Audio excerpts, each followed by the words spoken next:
Uma vida de aparências, construída sobre o alicerce da confiança, desmorona em um único instante de silêncio interrompido. Beatriz acreditava ter o casamento perfeito, mas o destino, munido de uma chave e um retorno inesperado, revelou que o inimigo não estava apenas sob o seu teto, mas também na porta ao lado. Prepare o seu emocional para uma jornada de dor profunda, traição visceral e uma justiça meticulosamente planejada. Antes de começarmos essa história incrível, não se esqueça de curtir o vídeo, se inscrever no canal e contar pra gente nos comentários de onde você está ouvindo essa história. O som do limpador de para-brisa do meu carro era a única trilha sonora constante naquela tarde cinzenta em São Paulo. O céu, pesado como um lençol de chumbo, despejava uma garoa fina e persistente que transformava a Marginal Pinheiros em um emaranhado de luzes vermelhas, buzinas estridentes e o cheiro característico de asfalto molhado e poluição. Eu, Clarice, estava exausta. A reunião com os investidores do novo projeto arquitetônico em Alphaville tinha terminado 3 horas antes do previsto. E tudo o que eu desejava era o conforto do meu sofá de linho, uma taça de vinho tinto e o abraço do Gustavo. Enquanto manobrava para entrar na garagem do nosso prédio na Vila Olímpia, um detalhe fugaz me chamou a atenção. O carro da Eliane, nossa vizinha de porta, estava estacionado na vaga de visitantes, e não na dela. Achei estranho, mas o cansaço era um véu sobre o meu raciocínio. Eliane era uma viúva elegante, sempre impecável em seus conjuntos de seda, e morava sozinha no 142. Nós costumávamos trocar receitas de quiches e fofocas inofensivas sobre o síndico. Subi pelo elevador social, sentindo o peso das chaves na mão. O espelho de aço, escovado, devolvia a imagem de uma mulher de 35 anos que, apesar das olheiras discretas, sob a base cara, parecia ter a vida sob controle. Ao abrir a porta pesada de madeira maciça, o silêncio do apartamento me atingiu como um vácuo.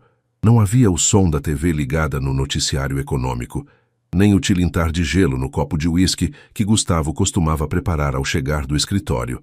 No entanto, havia um perfume no ar, um rastro doce, enjoativo, de baunilha e jasmim. Não era o meu perfume amadeirado, era o perfume da Eliane.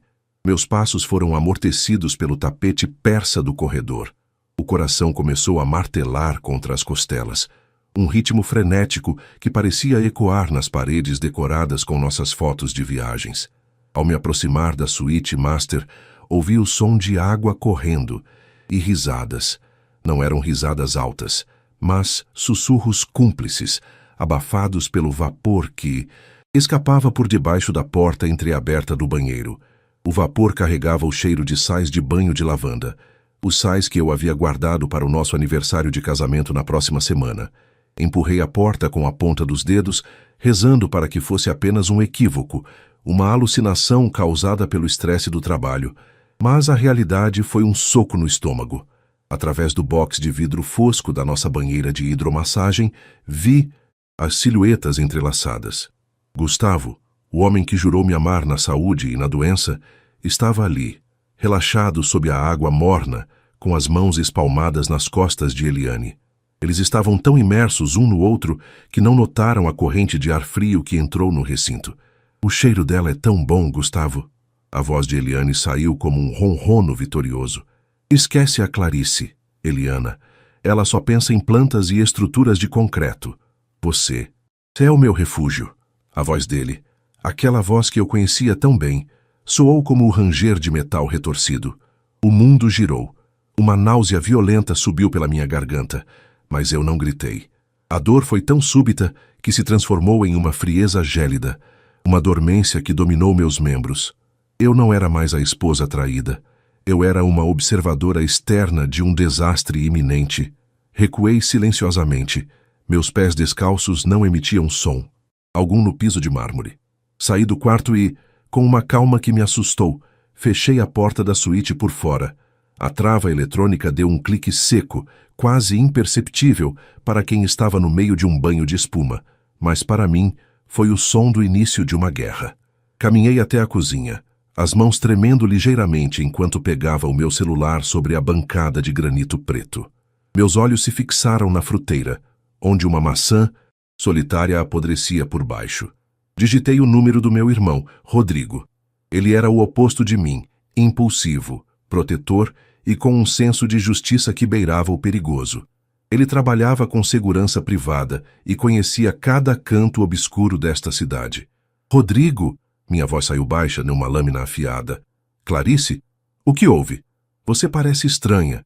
Ele respondeu imediatamente, o ruído de fundo indicando que ele estava em algum bar ou restaurante movimentado.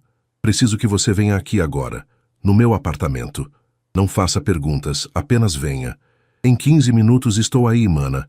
Aconteceu algo com o Gustavo? É melhor você ver por si mesmo. E Rodrigo, traga o que for necessário para que ninguém saia daqui sem a minha permissão. Desliguei. O silêncio voltou a reinar, quebrado apenas pelo som distante da água na suíte. Sentei-me na poltrarela de couro, a mesma onde planejamos nossa vida inteira, e olhei para o relógio de parede. Cada segundo parecia uma eternidade de 1000 anos.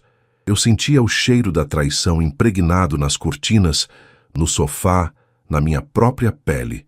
Exatamente 15 minutos depois, o interfone tocou. Não atendi pelo monitor de vídeo. Eu já sabia quem era. Abri a porta e me deparei com Rodrigo.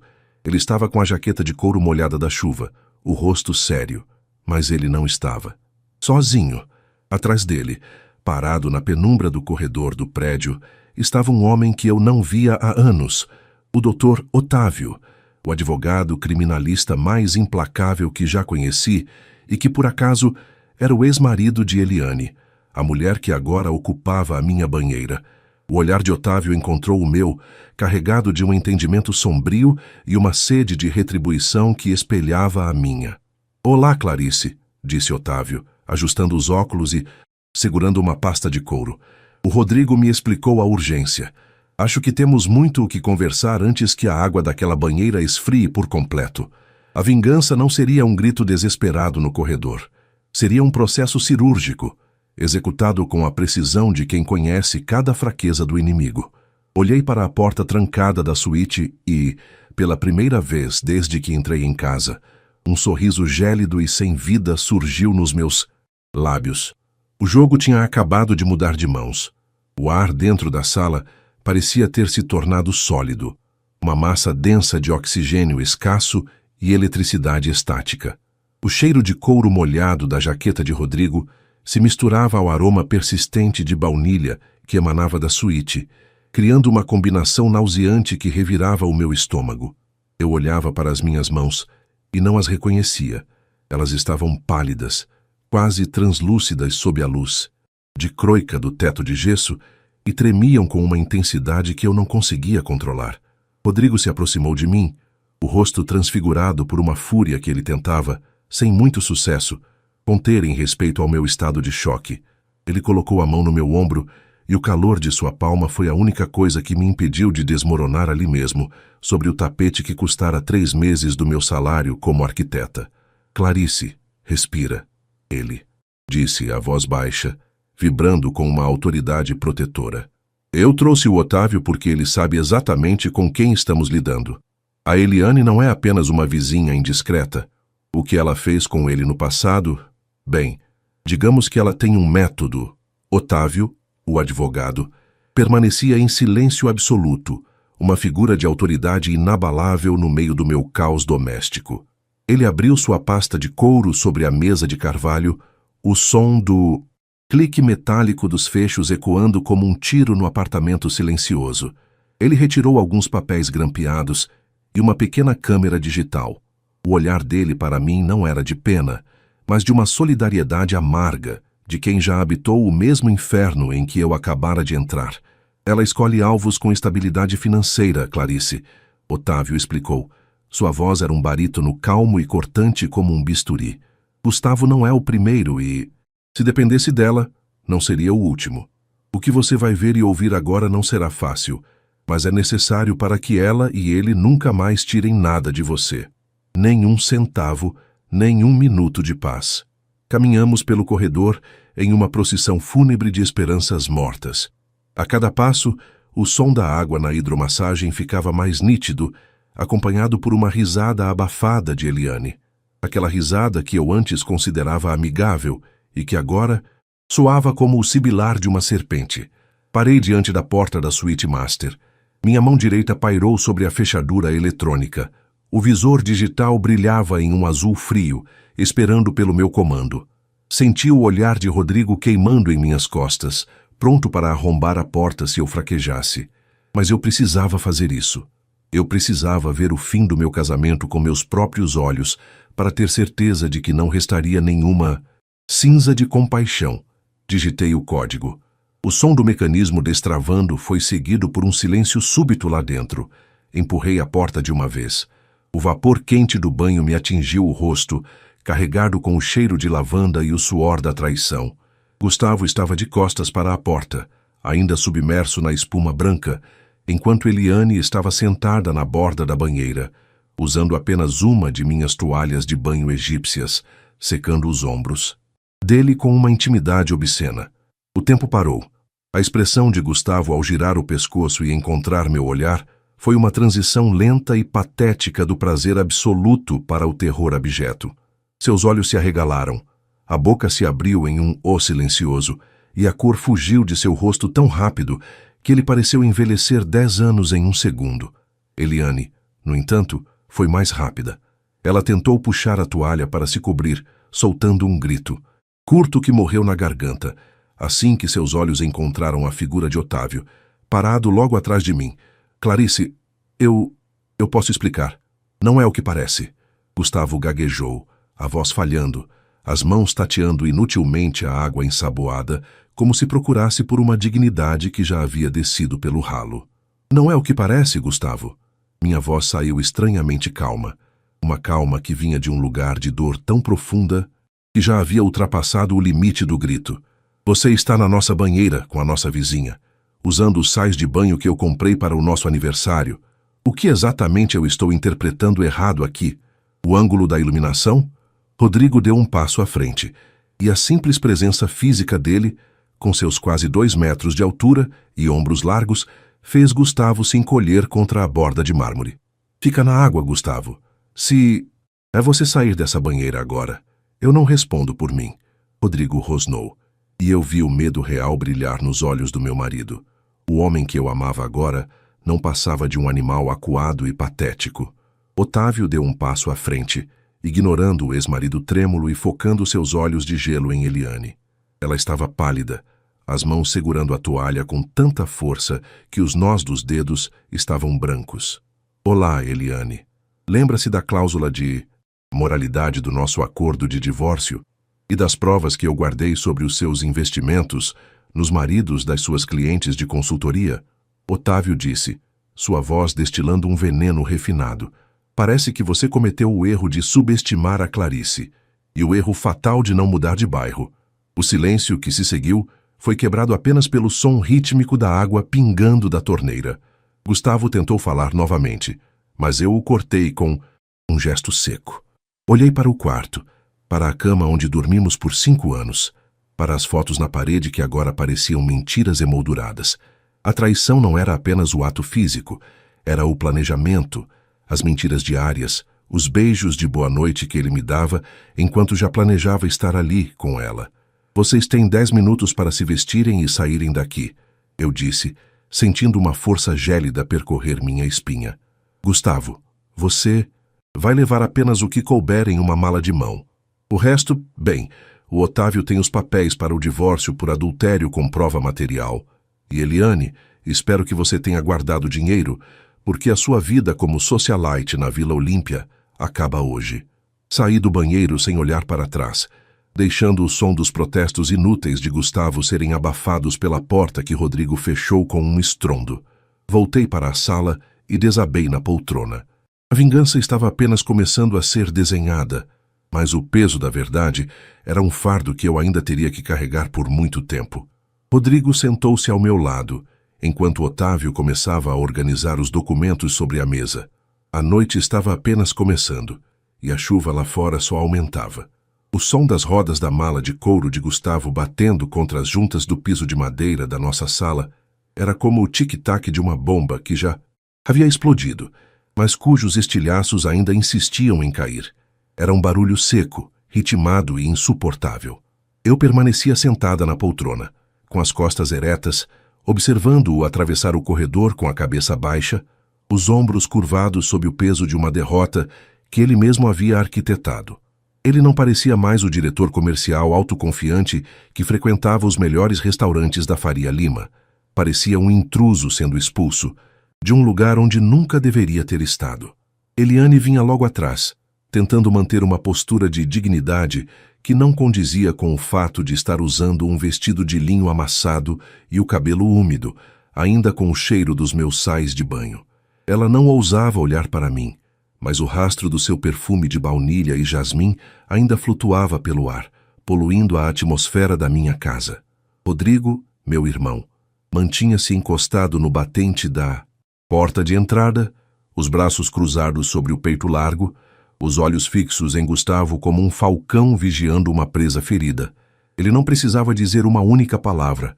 Sua presença física era o lembrete constante de que qualquer tentativa de retaliação ou cena dramática seria interrompida com violência. Eu vou para um hotel, Clarice. Amanhã nós conversamos com calma, Gustavo disse, parando por um segundo perto da porta. Sua voz era um sussurro patético, desprovido daquela autoridade que ele costumava usar para me convencer de que eu estava sendo paranoica quando questionava seus atrasos. Não haverá nós, Gustavo, respondi, sem desviar os olhos do vazio à minha frente. E você não vai para hotel nenhum com o dinheiro da nossa conta conjunta. Eu já bloqueei os cartões adicionais pelo aplicativo. Use o seu próprio limite, se é que a Eliane já não o esgotou com as joias que eu vi na fatura do mês passado e que, ingenuamente, pensei serem presente surpresa para o nosso aniversário. Ele estancou. O choque de perceber que a logística da sua vida confortável estava ruindo em tempo real foi visível. Eliane soltou um suspiro de irritação, uma reação instintiva de quem vê o provedor perder a utilidade.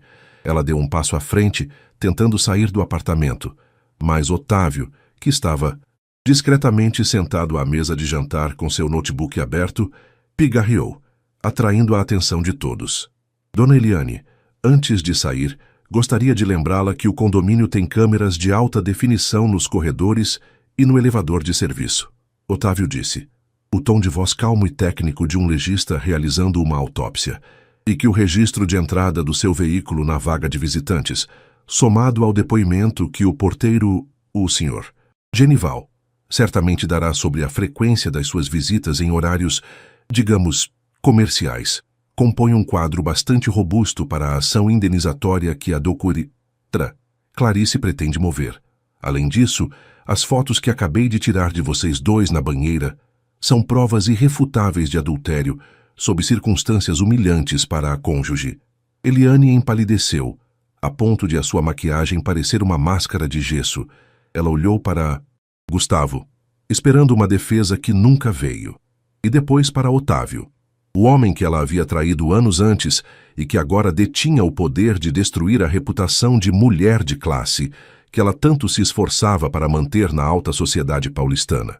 Sem dizer uma palavra, ela acelerou o passo e sumiu pelo corredor do prédio. Gustavo a seguiu, a porta batendo atrás deles com um som oco que ecoou no meu peito. Assim que o silêncio retornou, o ar pareceu ficar mais leve, mas a náusea persistia. Rodrigo caminhou até a cozinha e começou a preparar um café. O som da água fervendo e o aroma do pó fresco trouxeram uma sensação mínima e mundana de normalidade para um ambiente que parecia contaminado.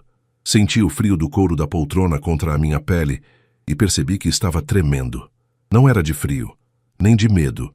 Era o tremor da adrenalina baixando e deixando em seu lugar um vazio vasto e desolador. Clarice, olha para mim, Otávio disse, aproximando-se com um tablet nas mãos. Eu sei que dói.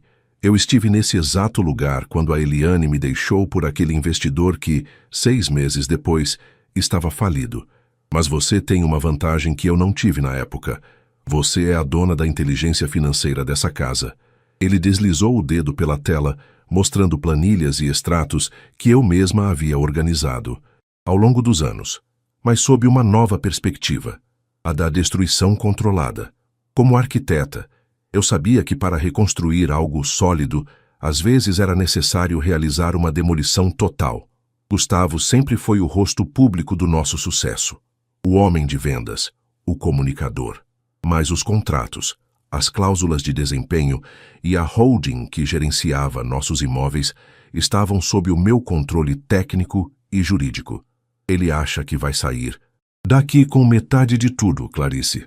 Otávio continuou, a voz agora carregada de uma estratégia implacável. Mas ele esquece que o financiamento deste apartamento está atrelado à sua empresa de arquitetura e que o bônus que ele recebeu no ano passado, que ele usou para investir em criptomoedas, na verdade foi desviado de uma conta que tínhamos em comum. Eu já levantei as transferências. Isso é apropriação indébita entre cônjuges em regime de comunhão parcial, com agravantes de ocultação de bens. Rodrigo voltou da cozinha com uma caneca de café fumegante e me entregou. O calor do objeto aqueceu minhas mãos geladas. Ele se sentou no sofá à minha frente, o rosto ainda tenso. O que você quer fazer, mana? Rodrigo perguntou. Se você quiser que eu vá atrás dele para ter uma conversa menos formal, você sabe que eu vou. Não, Rodrigo, eu disse, após o primeiro gole do café amargo que pareceu queimar a bile na minha garganta. O Gustavo ama o status. Ele ama a ideia de ser o homem bem-sucedido da Vila Olímpia. Se você bater nele, ele se torna a vítima. Eu não quero que ele sinta dor física. Eu quero que ele sinta a insignificância. Eu quero que ele veja, dia após dia, tudo o que ele construiu em cima das minhas costas desaparecer como fumaça. Olhei para Otávio e senti uma determinação gélida se consolidar dentro de mim. O plano estava claro. Nós não apenas pediríamos o divórcio, nós iríamos expor a rede de mentiras que ele e Eliane criaram. Eu sabia que ele havia usado fundos da empresa para pagar as despesas dela. Eu sabia que ele havia falsificado minha assinatura em um documento de garantia de empréstimo. Eu tinha as provas, eu tinha os aliados e, acima de tudo, eu tinha a paciência de quem sabe projetar estruturas que resistem ao tempo e que sabe exatamente onde colocar a carga para fazer um edifício inteiro desabar.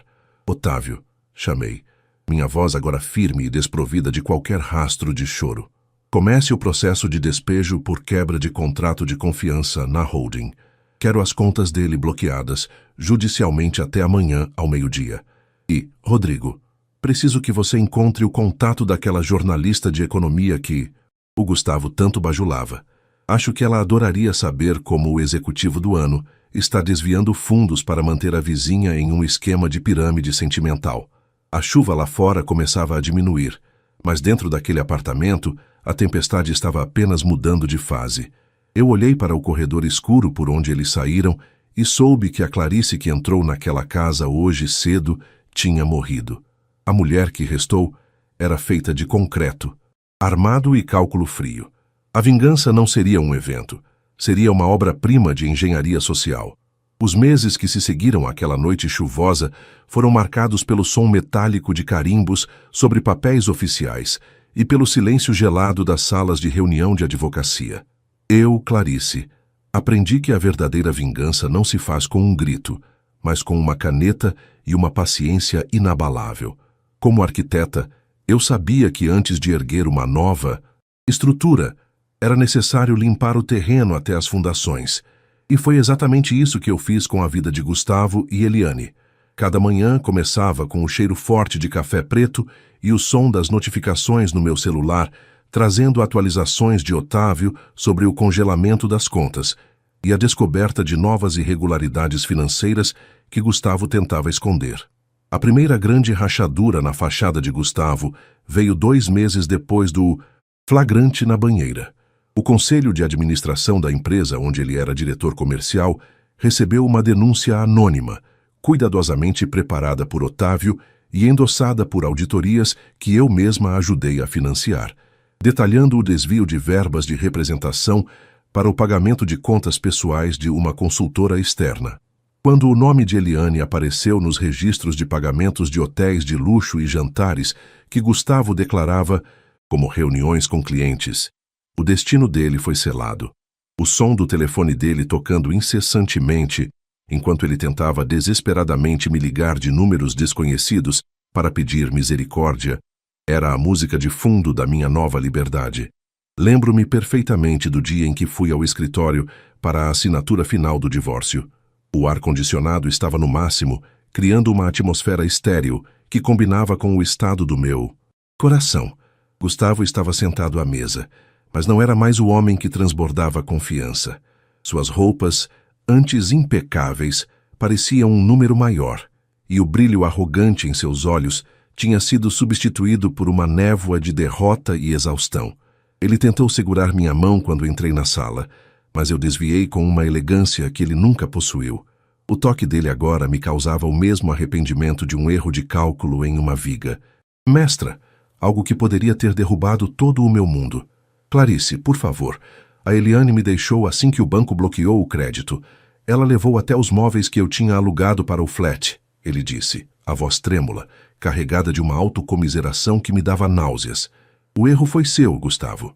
Você achou que ela estava apaixonada pelo homem, mas ela estava apaixonada pela infraestrutura que eu ajudei você a construir. Respondi, assinando a última página do documento sem hesitar. O som da caneta deslizando pelo papel foi o suspiro final de um casamento que já estava morto há muito tempo.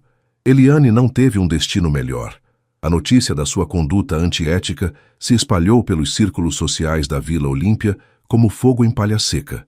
Sem o suporte financeiro de Gustavo e com a reputação destruída pelo processo movido por Otávio, ela foi forçada a entregar o apartamento vizinho por falta de pagamento das despesas condominiais. Eu estava na minha varanda, tomando uma taça de vinho branco, no dia em que o caminhão de mudança encostou para levar as sobras da vida dela. O barulho das caixas sendo jogadas no veículo era o ritmo da minha justiça. Ela me viu da calçada, um olhar carregado de ódio e vergonha, e eu apenas ergui minha taça em um brinde silencioso. Não havia ódio em mim, apenas a satisfação técnica de ver um projeto mal intencionado ser demolido. Rodrigo foi meu pilar durante todo esse processo. Ele não apenas garantiu que Gustavo ficasse longe fisicamente, mas me ajudou a redescobrir a alegria nas pequenas coisas. Juntos, reformamos o meu apartamento. Pintamos as paredes de um branco pérola que refletia a luz da manhã de uma forma que eu nunca tinha notado antes. Troquei a banheira por uma área de relaxamento com pedras vulcânicas e plantas tropicais. O cheiro de lavanda e baunilha foi substituído pelo frescor do eucalipto e do alecrim. Eu estava reconstruindo minha própria identidade, tijolo por tijolo, sem a necessidade de uma base falsa baseada nas mentiras de outro homem. Cerca de 6 meses após o divórcio, eu estava caminhando pelo Parque do Ibirapuera em uma tarde de domingo. O sol poente tingia o céu de São Paulo com tons de laranja e púrpura, e o som das risadas das crianças e dos cães latindo criava uma sinfonia de vida urbana. Vi um homem sentado em um banco, vestindo um moletom gasto, olhando para o nada com uma expressão de profunda solidão. Era Gustavo. Ele parecia décadas mais velho. Soube depois, através de amigos em comum, que ele estava morando em um pequeno quarto de fundos na casa de um parente no interior, tentando pagar as dívidas judiciais que o seguiam como sombras. Eu não senti prazer na dor dele, mas senti a paz de saber que a balança finalmente estava equilibrada. A vingança, no fim das contas, não me trouxe felicidade instantânea, mas me trouxe algo muito mais valioso: o respeito por mim mesma. Eu não era mais a esposa enganada. Eu era a arquiteta da minha própria jornada. Aprendi que algumas pessoas entram na nossa vida para nos ensinar sobre a nossa própria força, mesmo que o preço dessa lição seja uma dor lancinante. Hoje, quando olho para o meu reflexo no espelho, não vejo as cicatrizes da traição, mas a estrutura sólida de uma mulher que sobreviveu à tempestade e aprendeu a construir seu próprio sol. Minha empresa de arquitetura prosperou como nunca. Projetar espaços para outras pessoas recomeçarem tornou-se minha missão. A vida é, essencialmente, uma grande obra em construção. Às vezes, as paredes precisam cair para que a vista mude. E a vista da minha janela, agora, é absolutamente deslumbrante. Chegamos ao fim desta jornada intensa de superação e justiça. A história de Clarice nos mostra que, mesmo nos momentos mais sombrios de traição, é possível encontrar forças para reconstruir algo ainda mais forte e autêntico. Agradeço imensamente por você ter acompanhado cada capítulo deste drama realista. Gostou da forma como a Clarice deu a volta por cima? Então, não esqueça de deixar o seu like, inscrever-se no canal para não perder as próximas histórias e ativar o sininho de notificações.